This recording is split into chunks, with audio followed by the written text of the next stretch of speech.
السلام عليكم. لا تنسوا الاعجاب بالفيديو والاشتراك في القناة تشجيعا لنا لنستمر بنشر المزيد إن شاء الله.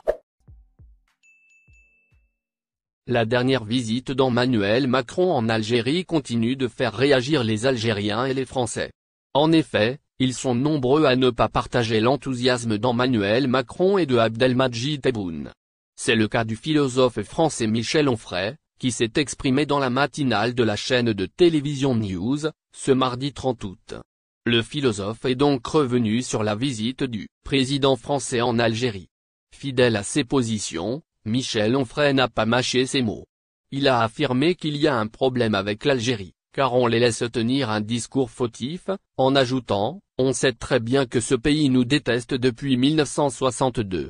Le philosophe reproche donc à l'Algérie de désigner la France comme responsable de ces maux, allant jusqu'à ajouter les Algériens, n'ont rien fait de leur révolution, ils ont voilé les femmes, et se sont effondrés intellectuellement. Cependant, le philosophe ne fait pas référence aux années de colonisation à l'origine de la situation actuelle.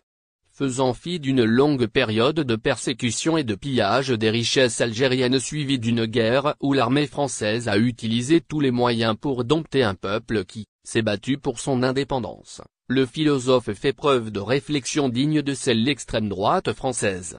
Nous allons couler parce que nous, Français, nous ne nous aimons plus, et que nous ne chérissons que ce qui nous salit, nous souille, nous corrompt, nous humilie, nous détruit, a écrit le philosophe dans son nouveau livre. Pour illustrer ses propos, Onfray donne donc l'exemple de la position d'Emmanuel Macron vis-à-vis de l'Algérie. Revenant sur la visite de Macron en Algérie, Michel Onfray a qualifié de délire les propos du président de la République française. Entre la France et l'Algérie, ce qui reste c'est une histoire de respect, et d'amitié, et j'ose, une histoire d'amour, ce sont les propos dont il est question. Il conclut en parlant d'Emmanuel Macron, une histoire d'amour. Il ne sait pas ce que c'est. Il n'a pas aimé, ce monsieur, pour parler d'amour entre ces deux pays où nous sommes dans la domination.